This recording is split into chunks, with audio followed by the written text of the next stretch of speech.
le respect de la vie, ainsi que les graves conséquences physiques et psychologiques chez les femmes qui ont vécu un avortement, ont été abordés lors d'un colloque dans le diocèse de Fréjus-Toulon le 9 janvier.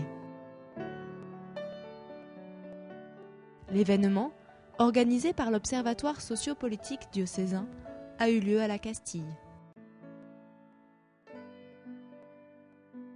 Pour les conférences et la table ronde, ont été invités Monseigneur Suodo, directeur scientifique de l'Académie pontificale pour la vie, Caroline Roux, de l'Alliance pour les droits de la vie, le père Jean-Régis Fropeau, qui a publié un ouvrage sur le syndrome post-avortement, et Pierre-Olivier Ardouin, de la Commission bioéthique diocésaine et analyste de la revue Liberté politique.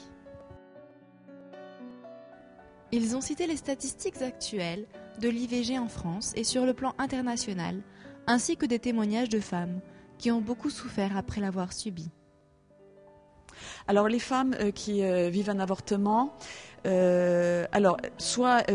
souvent après l'avortement, elles vont avoir comme un soulagement parce qu'il y a eu une panique, il y a eu des difficultés et souvent c'est un peu après coup qu'elles vont se rendre compte de ce qui s'est passé ou en tout cas elles vont prendre conscience de certaines choses. Je me suis aperçue aussi qu'il y a pas mal de femmes qui ont un malaise mais elles ne savent pas que ça vienne de leur avortement. Et c'est à travers, je m'aperçois sur nos sites où il y a pas mal de témoignages. En lisant les sites, elles se disent « Ah oui, tiens, c'est ce que je ressens ». Après, il y a toute une gamme, on va dire, d'avortements qui se font sous pression. Et là, très rapidement, les femmes reviennent pour chercher de l'aide.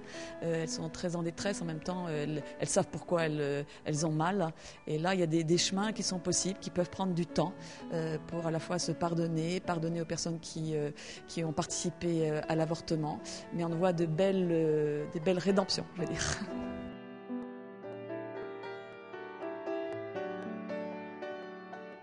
Des initiatives autour de ce sujet surgissent de plus en plus, faisant remonter le débat, surtout parmi les étudiants.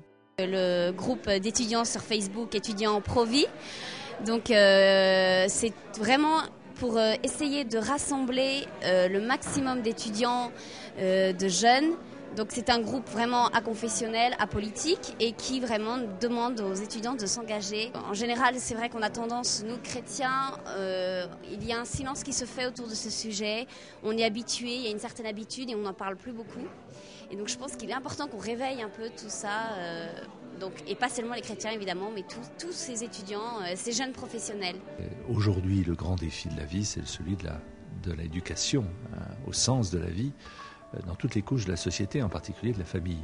Donc l'Église, experte en humanité, pour reprendre l'expression de Paul VI, doit se doter d'outils de communication qui permettent de faire passer ce message de la vie qui transcende l'appartenance à la confession chrétienne. Et je suis heureux que dans ce rassemblement, il y a eu aussi d'autres personnes qui ne sont pas chrétiennes, il y avait des musulmans, il y avait des personnes qui appartiennent à l'Église réformée, qui s'associent dans ce combat pour la vie, qui est un combat majeur du 3e millénaire. Le respect de la personne humaine commence dès son point de départ. Et ce point de départ se trouve dans le sein de la mère. L'être est déjà là.